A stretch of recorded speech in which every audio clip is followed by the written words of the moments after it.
সকাল সকাল একটা সুন্দর গুড মর্নিং নিয়ে আমি চলে এলাম। একদম বিচ্ছিরি মতন দেখতে লাগছে আমাকে। ধীরে ধীরে এগোচ্ছেন, কোন দিকে যাচ্ছেন জানি না।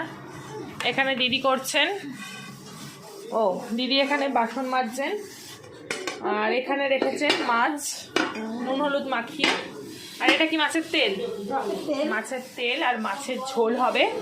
এই যে পাপা পুজো করবে বলে প্রিপারেশন নিয়েছে, কিন্তু কি করবে জানি না। আর এখানে দাঁড়িয়ে আছে তোজো, ভাত খেয়ে মুখে এঠো। এ বাবা,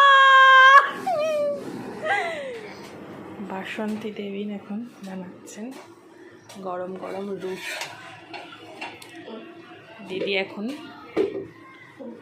গরম গরম রুটি বানাচ্ছে, একদম ফার্স্ট ক্লাস। আমি তাহলে রুটির দোকানটা দিয়েই ফেলছি, দিয়েই দেবো। ওমা, তাহলে রুটির দোকান দিয়ে দেবো একটা। বাসন্তী থাকবে হেড সেফ, 20,000 টাকা স্যালারি। এসাটা গোল গোল রুটি বানাচ্ছে গো মা। এখানে হচ্ছে কি বাবারে বাবা, ধোঁয়া, লাউয়ের তরকারি।